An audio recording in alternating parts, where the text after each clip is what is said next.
Educa, televisión para aprender. Presenta Otra historia. David, despiértate. ¿Pero por qué gritas? Ay, si no estaba dormido, estaba solo descansando los ojos. Ay, es que mientras tú te dormías ya te perdiste todo el resumen del capítulo anterior.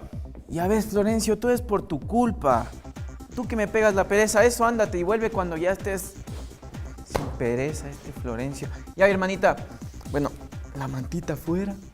Y ahora sí, ¿de qué se trataba el capítulo de hoy? Bueno, pues hoy vamos a ver cómo era la República en sus inicios. Después del proceso que nos llevó a la independencia española en 1830, la República del Ecuador comenzó a organizarse. En Riobamba se elaboró la primera constitución en 1830. Recuerden que en esta constitución también se estableció que los departamentos de La Suay, Guayas y Quito se unan para formar un estado independiente, manteniendo los límites del antiguo reino de Quito. Claro, profe, ¿cómo no nos vamos a acordar si nos enseñó cómo estaba dividida la República del Ecuador? A ver, David, ¿y tú qué tanto sabes quién fue el primer presidente del Ecuador? El primer presidente es el... ¿Cómo no voy a saber quién es el primer presidente? Pues es el... No sabes, ¿verdad? Bueno, no importa, te voy a decir. El primer presidente fue Juan José Flores. Juan José Flores. Sus años de influencia determinaron que este periodo sea conocido como florianismo. Durante el primer periodo de Flores, la nueva república estaba totalmente convulsionada. El más fuerte levantamiento lo protagonizarían las tropas chihuahuas, integradas por sectores campesinos populares de Guayas, Los Ríos y Manabí, entre 1833 y 1837. Se originó por el injusto pago de las tropas frente a los beneficios que recibían los militares extranjeros, extendiéndose el reclamo hasta la burguesía comercial. Vicente Rocafuerte fue nombrado líder y proclamado jefe supremo de Guayaquil.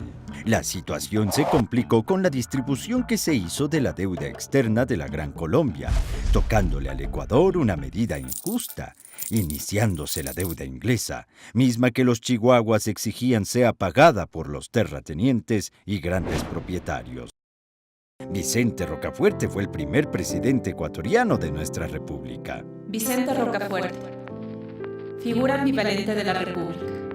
Por un lado, promovió la educación, controló el contrabando y, sobre todo, superó la crisis de la fiebre amarilla de 1842. Por otro, solía utilizar métodos violentos para lograr sus objetivos. Ha sido presidente. Sofi, ¿por qué no me avisas que era don Vicente Rocafuerte? Yo diciéndole Chente, qué bruto. Bueno, ya más bien concéntrate y de él sí anota las cosas buenas. Esa es una buena idea, pero... Sofi, ¿qué pasó cuando volvió Juan José Flores al poder? Verás, antes de que sepas todo eso, tenemos que comenzar por la segunda constitución.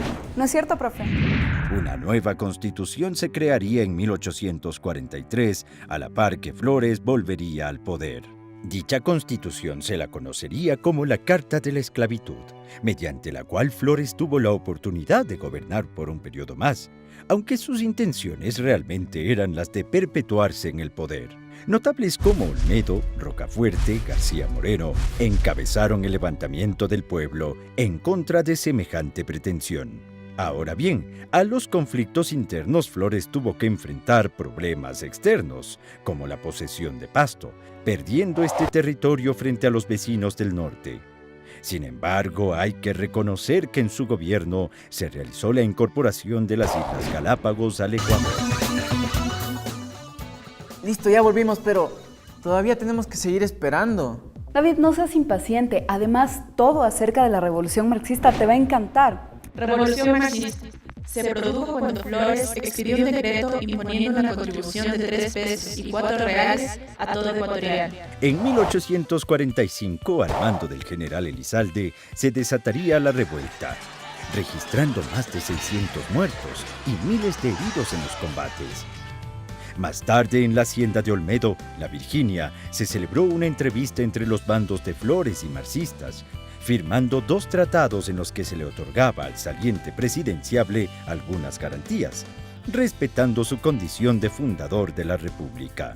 En 1845, la Convención Nacional de Cuenca emitió la Cuarta Constitución, en la que se corrige la Carta de la Esclavitud y declarando como nuevo presidente a Vicente Ramón Roca. Con la finalización del periodo presidencial de Vicente Ramón Roca en 1849, se presentó un dilema. Entre el conservador Diego Noboa y el liberal Antonio Elizalde estaba la controversia de quién debería asumir la presidencia, por lo que el vicepresidente Manuel de Ascasubi y Mateu quedó encargado del poder. Pero a febrero del año siguiente, José María Urbina desconoció a Ascasubi, nombrando a Noboa como jefe supremo. Una vez hecho el cambio, se convoca una nueva Asamblea Constituyente, que dictó nuestra quinta Constitución. En ella se determinó la abolición de la pena de muerte por delitos políticos y describió vagamente los derechos del Ecuador y los límites del territorio. Para 1852, Urbina sería designado presidente constitucional. Voy a anotar algunas cosas positivas, pero no todo. Qué difícil que está esto de evaluar el gobierno si es que es bueno o malo. Uy, y si con los anteriores te fue difícil ver si eran buenos o malos. No tienes idea del siguiente presidente, Gabriel García Moreno. Ese sí que es todo un personaje.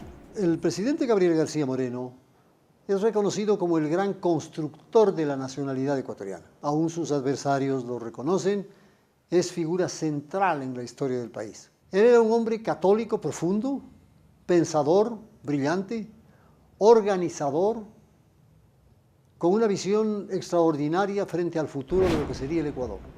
Escuchando eso yo ya no sé qué pensar. Bueno, pero ¿quieres saber qué pasó durante su periodo cuando apareció la Carta Negra? ¿Y qué tiene que ver la carta de una negrita en todo esto? Ah, ya sé, un amorío del presi. Pillín, yo le conozco. A ver, David, clarito dije, la Carta Negra, no la Carta de la Negra. Pero entonces, ¿qué era eso? ¿Algún tipo de correo especial o qué? Mejor pon atención y escucha que el profe nos cuente todo acerca de la presidencia de Gabriel García Moreno. Al periodo que gobernó García Moreno se le denominó garcianismo. Gobernó entre 1859 y 1865, asumiendo nuevamente la presidencia de 1869 a 1875 con tinte dictatorial. Su primer periodo tuvo un ambiente de mucha agitación política. Se produjo una revuelta popular que duró hasta 1865.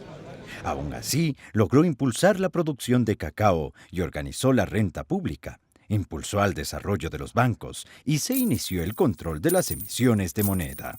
En su segunda presidencia dictó la Carta Negra, que por un lado promovió el desarrollo del Estado y por otro le dio el monopolio al clero. Entre sus aciertos estuvieron la creación de la Escuela Politécnica Nacional, el Observatorio Astronómico y otras obras que impulsaron el progreso científico. Esto le hizo ganar opositores como Juan Montalvo, quien con su intelecto luchó por la libertad. De ahí que él dijera la famosa frase, «Mi pluma lo mató». Juan Montalvo nació en Ambato el 13 de abril de 1832 y murió en París el 17 de enero de 1889. Fue mayormente un autodidacta, pero obtuvo el título oficial de maestro en filosofía e inició sus estudios de jurisprudencia en la Universidad de Quito. Formó parte de la delegación diplomática en Roma y París. Cuando regresó al Ecuador en 1859, se convirtió en enemigo de la dictadura de Gabriel García Moreno, haciendo de sus escritos armas letales contra el gobierno. Su obra, El Regenerador, Las Catilinarias, 7 tratados, capítulos que se le olvidaron a Cervantes y Geometría Moral con fuerte componente político, terminó en su destierro. Cuando murió García Moreno, se opuso a Ignacio de Ventimilla. El 6 de agosto de 1875, como de costumbre, se levantó a las 5 de la mañana y fue a la iglesia para la misa de las 6. Avanzado el día, García Moreno volvió un momento a la catedral para hacer una visita al Santísimo, cuando le avisaron que le reclamaban afuera. Al salir a la plaza, Faustino Rayo le descargó un machetazo en la cabeza. Los móviles todavía son discutidos, que van desde una conspiración hasta decir que fue un crimen pasional. Ese final parece final de cuento de terror o película de miedo. Pero, Sofi, igual me hace falta unos cuantos añitos entre presidencia y presidencia. Ay, es que creo que me estoy olvidando de hablarte de Jerónimo Carrión. Jerónimo Carrión, presidente lojano cuyo mandato fue desde 1865 hasta 1867. Conocido por su costumbrismo y su apego a las normas, reconociéndose en él un alto nivel de honestidad y lealtad. Sofía, deberías anotar como yo todas las cosas importantes. Qué letra tan espantosa, David. ¿Y cómo entiendes eso después cuando lees? ¿Qué te pasa, ve? Si mi letra es otro nivel, es que es para gente superior, tú no podrías entender. Y aparte, escribiendo todo, así no se me olvidan todas las cosas que aprendimos. Lo que sí, yo me perdí un poquito entre tanta constitución y todo eso. Bueno, sí, ya, para que no te pierdas, yo creo que es el momento de hacer un pequeño recuentito de todas las constituciones hasta García Moreno. Primera Constitución. Carta Magna dada en 1830. Segunda, 1835. Tercera, Carta de la Esclavitud, 1843. Cuarta, 1845. Quinta, 1850. Sexta, 1852. Séptima, 1861. Ahora sí anoté todito, constitución tras constitución. Es importante anotar, David, pero mejor presta atención a la historia del presidente que viene después de la muerte de García Moreno. Y este es Ignacio de Veintimilla. Tras el fugaz paso de Antonio Borrero a la presidencia, después de su caída, Ignacio de Veintimilla tomó el poder en 1876.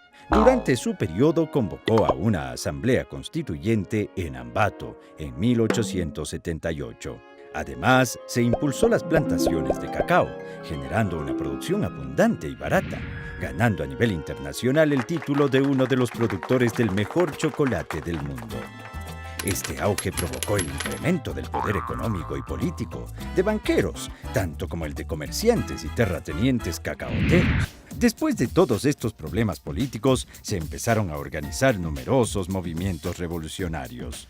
Hubo varios levantamientos en Milagro y Vinces. Las montoneras se multiplicaban en Guayas, Manabí, Los Ríos.